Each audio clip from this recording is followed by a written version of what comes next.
বিরতির পর সবাইকে আরেকবার স্বাগত জানাচ্ছি পবিত্র ঈদ উল আজহা উপলক্ষে আমাদের এই বিশেষ আয়োজনে। আমাদের সঙ্গে আছেন দেশসেরা গলফার সিদ্দিকুর রহমান। সিদ্দিক ভাই, এমনিতে আপনার ফ্যামিলির যতদূর জানি যে একাধিক সদস্য গলফে এসেছিলেন, ওদের স্ট্যান্ডার্ডটা বা ওদের পজিশনটা যদি ভালো। আসলে আমার আরো 3 ভাই আছে, আমি একজন, 4 জন। তো মোটামুটি আমরা 4 ভাই গলফের সাথে ইনভলভ। বড় ভাই যদিও অতটা এখন আর ইনভলভ নাই, ছোট 2 জনই ইনভলভ আছে। তো এর ভিতরে একজনের খুব ভালো পসিবিলিটি আছে ইন ফিউচারে গলফটাকে ক্যারিয়ার হিসেবে নেওয়া। তো ও হার্ড অ্যান্ড সোল ট্রাই করতেছে, বাট আই হোপ যে ও মানে ভালো করতে পারবে। বাট ও এখন আন্ডার ট্রেনিং এ আছে। এমনিতে এই মুহূর্তে পেশাদার গলফার যে কয়েকজন বাংলাদেশ থেকে খেলছেন আপনি ছাড়া, ওদের সম্পর্কে যদি একটু বলেন। ওরাও ভালো করতেছে, যেমন ইন্ডিয়ান সার্কিটে প্রায় 4-5 জন ইন্ডিয়ান ট্যুরে খেলতেছে। আমার সাথে জামাল, এশিয়ান ট্যুরে 2 জনেরই নাম আছে, একজন আমি আর হচ্ছে জামাল। তো জামাল অতটা রেগুলার না, কারণ ওরও একটু ল্যাকিং আছে, যেটা হয়তো ওই ল্যাকিংটা যদি সমাধান করা যায় তাহলে হয়তো বা ও এশিয়ান ট্যুরে মানে কন্টিনিউয়াসলি খেলতে পারবে। তো আর বাকি যারা আছে ওই যে ইন্ডিয়ান ট্যুরে খেলতেছে, তাদেরকেও যদি ওরকম ভাবে ওরা যদি ওইখান থেকে ভালো খেলতে পারে এবং এখান থেকে যদি ভালো স্পন্সরশিপ পায়, তাহলে হয়তো এশিয়ান ট্যুরে কোয়ালিফাই করে ভালো করতে পারবে। কিন্তু মানে সবকিছুর মূলে রয়েছে স্পন্সর। তো ওরা যদি আরেকটু ডেডিকেশন হয় তাহলে হয়তো বেটার স্পন্সর পাবে, বেটার এশিয়ান ট্যুরে গিয়ে বেটার খেলতেও পারবে।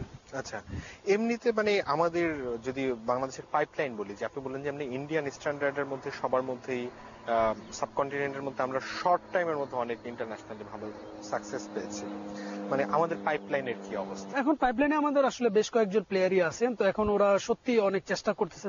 প্লাস আমাদের বিপিজিএ, বাংলাদেশ প্রফেশনাল গলফার্স অ্যাসোসিয়েশন, এটাও মোটামুটি যথেষ্ট অ্যাক্টিভ হচ্ছে। তারা বছরে টার্গেট করতেছে অ্যাটলিস্ট 12 মাসে 12টা টুর্নামেন্ট, যেটা এই বছরে একটু গ্যাপ পড়ছে। বাট আই হোপ যে আগামী বছর মানে এই মাস থেকে মানে কন্টিনিউয়াসলি প্রত্যেক মাসে একটা করে টুর্নামেন্ট হবে।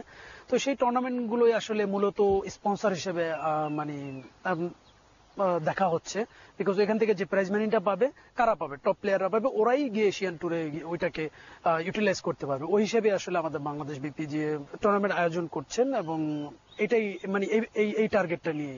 তো এটা আমাদের বিপিজি অনেক ভালো করতেছে। তো আশা করি আমাদের টপ প্লেয়াররা এখান থেকে ভালো করে এশিয়ান ট্যুরে ওরা ইনভলভ হবে খুব তাড়াতাড়ি।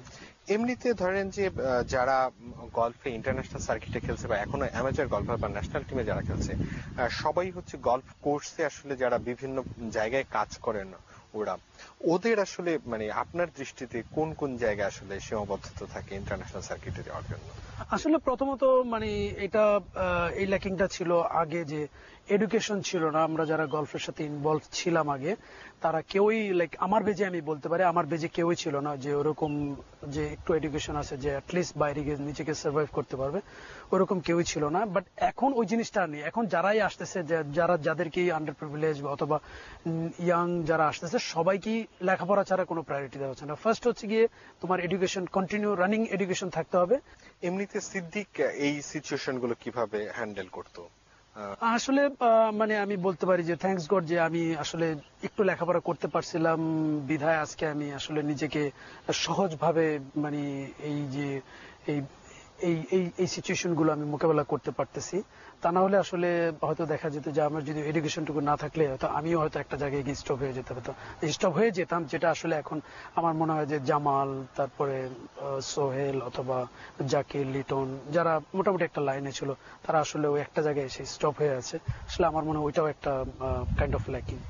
ওরা নিজেরা কি কখনো আপনার সঙ্গে এসে আলাপ করে যে এই সিচুয়েশনে মানে নিশ্চয়ই নিজের মধ্যে একটা হীনমন্যতা কাজ করে অথবা একটু শাই ফিলিংসও থাকতে পারে, একটু ওভারকাম করার জন্য আপনার এটা ওভারকাম আমি জানি ওরা হয়তো ওইভাবে যে জিজ্ঞেস করে সে তো খুবই ভালো, আমি মনে করি যে তার মানে তার ইচ্ছা আছে। বাট এটা ছাড়াও আমি নিজে থেকে বলি, এটা আমার ফিলিংস যে এটা আসলে ওরা অনেকে শাই ফিল করে, বাট আমি নিজে থেকেই বলি যে এই সমস্যা হইতে পারে।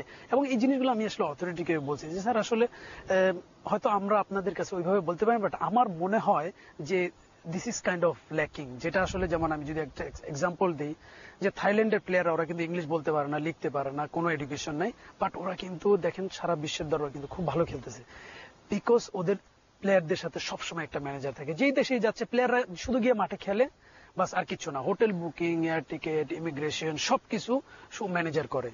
সো ওদেরকে মানে খেলা ছাড়া টেনশন করতে হয় না, যেটা আসলে আমাদের নাই।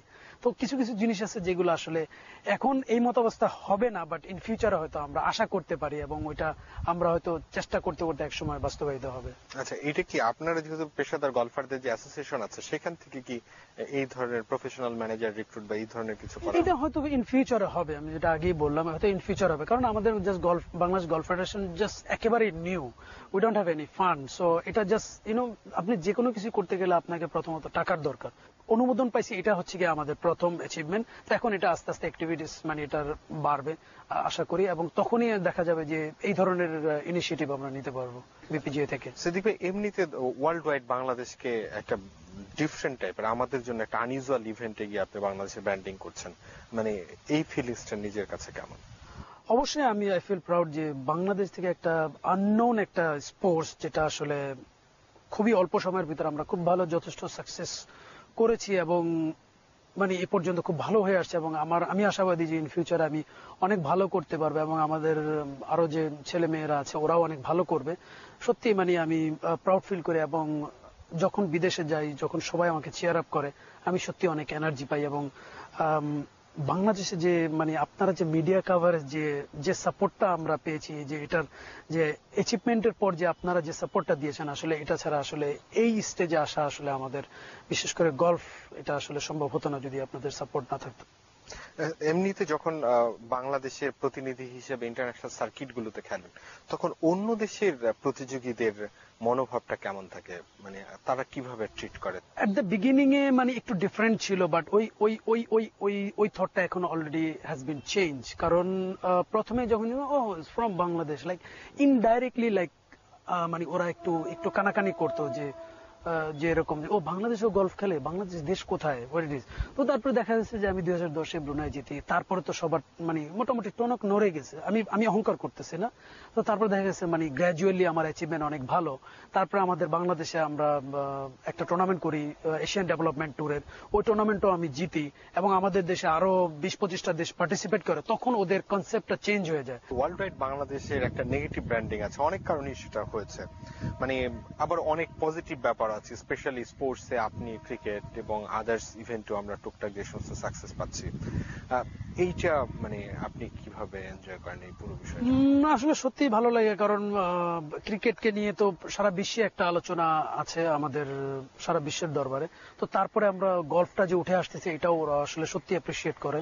তো যখন দেখি যে মানে বিদেশে মানে যখন আমি টুর্নামেন্ট খেলি, যখন দেখি যে কোনো বাংলাদেশি বা অনেক বিদেশি আমাদেরকে সাপোর্ট করে, বিশেষ করে যদি মালয়েশিয়া, ইন্দোনেশিয়াতে যখন আমি খেলি, আমি কিন্তু অনেক আমার ফ্যান পাই, যারা সত্যি মানে আমি যখন খেলি আমার সাথে সাথে দুই পাশ দিয়ে ঘুরে সাপোর্ট করে। এটা সত্যি অনেক মানে অনেক আমি অনেক ইন্সপায়ার হই, যে মানে তখন সত্যি অনেক প্রাউড ফিল করি যে মানে আরো ভালো খেলতে পারলে তখন আরো ভালো লাগবে।